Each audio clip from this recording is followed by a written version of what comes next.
cerita yang punya logika. Bagi yang tidak punya logika, skip aja.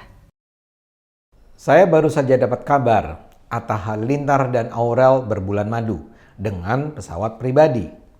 Wartawan yang menyaksikan video mereka menduga-duga harga barang pernak-pernik yang digunakan pasangan itu.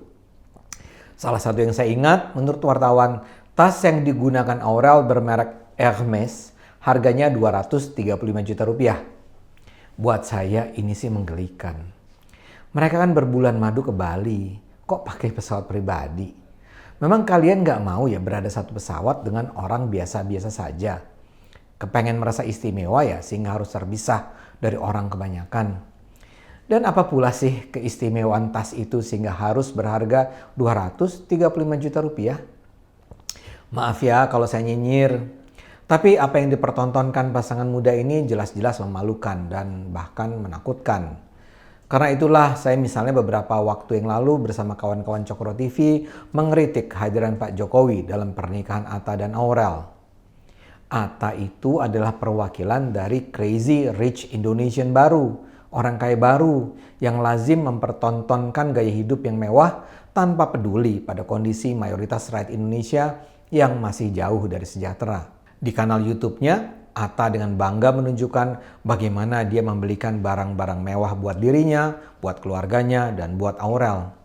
Ada videonya yang berjudul Work Hard, Pray Hard, di mana di dalamnya Atta bilang, I am the king, sambil menunjukkan koleksi mobilnya.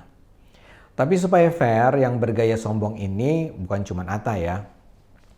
Ada banyak selebritis lain yang juga punya channel personal. Ada Raffi Ahmad, ada Andre Taulany, Sule, Nikita Mirzani, keluarga Anang Hermansyah, dan lain-lain. Yang mengherankan mereka ini seperti merasa bahwa mempertontonkan kemewahan adalah sebuah keniscayaan. Di channel mereka banyak tersaji rekaman saling mengunjungi rumah sesama selebritis untuk memperagakan apa saja yang mereka miliki. Misalnya Atta mendatangi rumah Luna Maya yang memperagakan koleksi sepatu dan tas mahalnya. Kemudian ada Atta grebek rumah mewah Laudia Cynthia Bella. Ada Atta grebek kamar emas Andre Taulany. Ada pula video berjudul Koleksi Barang Mewah Nikita Mirzani. Jadi mereka saling bertukar kunjungan untuk mempertontonkan kekayaan pada puluhan juta penonton YouTube. Yang juga lazim diperagakan adalah koleksi mobil mewah, Lamborghini, Ferrari, Mercedes, BMW. Ada video di channel keluarga Hermansyah yang menunjukkan Aurel membelikan ibunya mobil BMW mewah karena sang ibu sudah tidak ganti-ganti mobil selama beberapa tahun. Ada juga video keluarga Anang beli rumah mewah 60 miliar rupiah di Kemang. Yang juga dahsyat adalah Raffi Ahmad dan istrinya, Nagita Slavina. Mereka bahkan diberi julukan khusus oleh sesama artis, yaitu Sultan Andara. Peragaan kemewahan ini bukan cuma terbentang di channel video mereka, tapi juga melalui peliputan media terhadap perilaku mereka yang penuh show. Raffi dengan bangga mempertontonkan koleksi mobilnya yang diperkirakan bernilai 33 miliar rupiah. Dia punya Lamborghini Aventador, Rolls-Royce, Mercedes-Benz, Range Rover, BMW, dan lain-lain. Raffi juga membeli motor seharga 0,5 miliar rupiah hanya karena iseng. Dia membelikan berlian buat Nagita senilai 3 miliar rupiah. Ikat rambut Nagita harganya 7 juta rupiah. Ikat rambut loh ya. Harga sendal jepit Nagita 6,9 juta rupiah. Sandal jepit loh ya. Hadiah ulang tahun untuk Nagita dari istri Baim Wong, Paula Verhoeven adalah earphone senilai 17 juta rupiah. Pameran kemewahan ini juga bahkan sekarang hadir di medsos yang populer di kalangan anak muda TikTok. Salah satu yang sedang naik daun adalah Siska Cole. Perempuan berusia 20 tahunan ini rajin mengupload kecakapannya mereview kuliner mahal. Dia menampilkan kaviar 20 juta rupiah, duren 10 juta rupiah, kepiting kegani Jepang 5 juta rupiah, stroberi 1,2 juta rupiah, Oreo khusus edisi Valentine 2 juta rupiah, dan seterusnya, dan seterusnya, dan seterusnya. Begitu juga mesin pemanggang roti 10 juta rupiah dan mesin grill 55 juta rupiah. Ini semua buat saya memalukan dan membahayakan. Radikalisme keagamaan jelas adalah ancaman buat Indonesia. Namun gaya hidup mewah orang-orang kaya yang dipertontonkan kepada rakyat luas juga adalah ancaman bagi kita. Setidaknya ada 3 persoalan. Pertama, ini adalah teladan yang salah tentang keunggulan yang hendak dicapai kalau kita bekerja keras.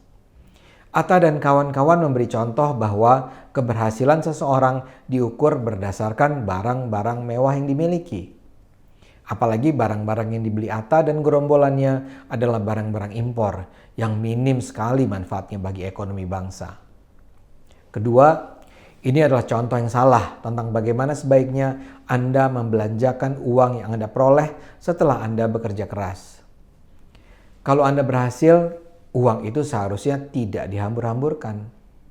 Kalau Anda kaya, uang itu bisa diinvestasikan, diputar dalam kegiatan ekonomi produktif lain, membuka lapangan kerja, memberi gaji lebih besar buat mereka yang bekerja buat Anda, dan juga menyumbang bagi kesejahteraan masyarakat.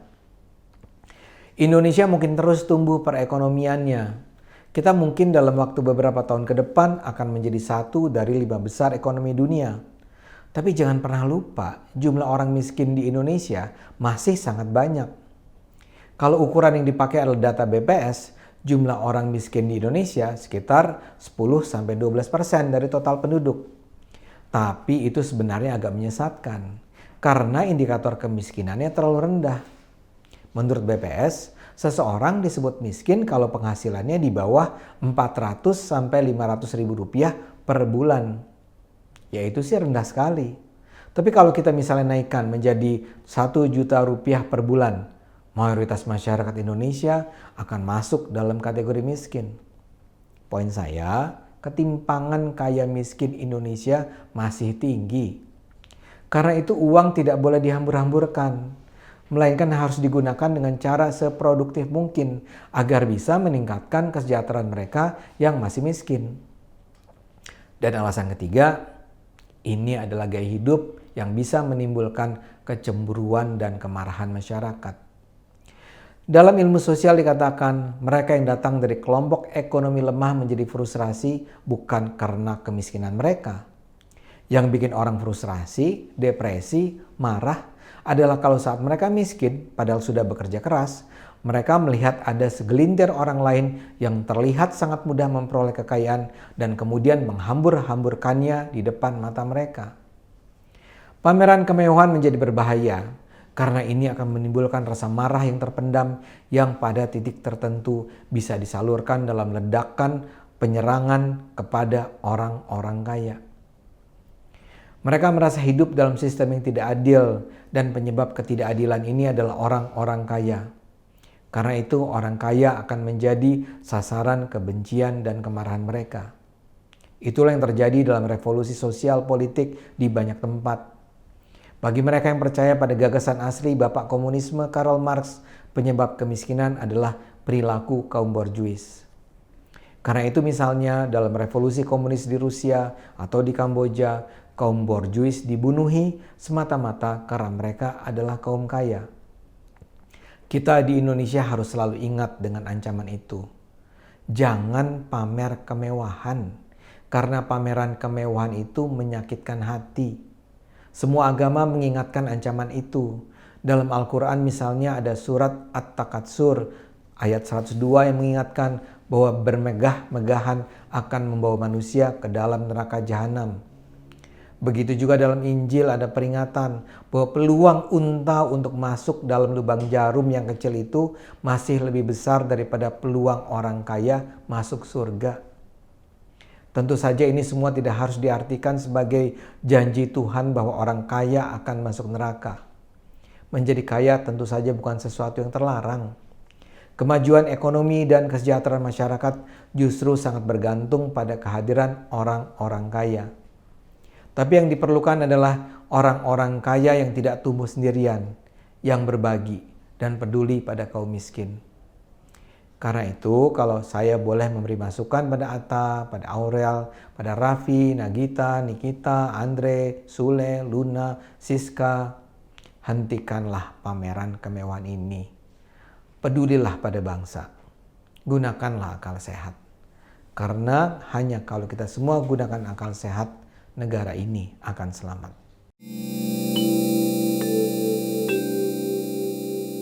Video ini hanya untuk mereka yang punya logika. Bagi yang tidak punya logika, skip aja.